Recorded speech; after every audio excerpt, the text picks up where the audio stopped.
My name is Maria.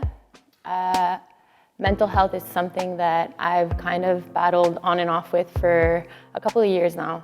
I come from a culture where things are very strict and very disciplined, and my dad was always very, very strict, and it was very hard to kind of like voice my opinion my whole life. So I grew up being this very like insecure person, and just like wanting approval from everybody else, and not speaking my mind and not staying true to myself led me to a lot of messed up situations, toxic friendships, abusive relationships, mental abuse, and sometimes even physical abuse.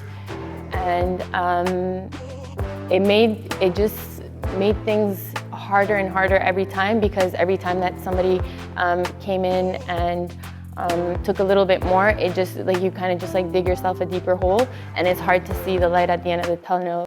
I learned that mental health is a real thing, and just because we don't see any physical symptoms, it doesn't mean that it's not a real thing, and it can often lead to actual physical illnesses. And that's what happened in my case. I let so much get to my mind that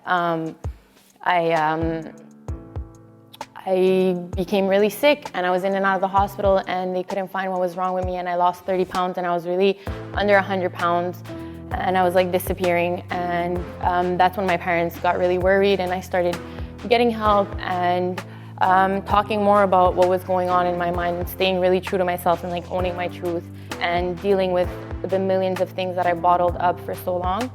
I think like it's a work in progress. It's something that you battle with. Some days are good, some days are bad.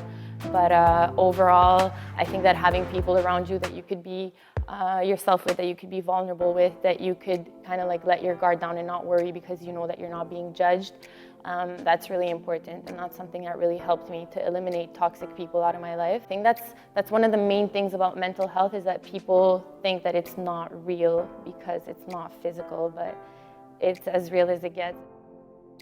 Meditation is something that's helped me a lot. Fitness is something that helped me tremendously because it taught me how to take care of myself. It's a progress. I work on it a lot of times. And positive affirmations is something that I try to practice on the daily as well, that helped me a lot, such as I'm enough, I'm worthy, I love myself, I approve of myself. Yeah, learning to love myself was a big process, but it's been a beautiful journey. Woo! Thank you. I thought I was gonna cry, but I didn't.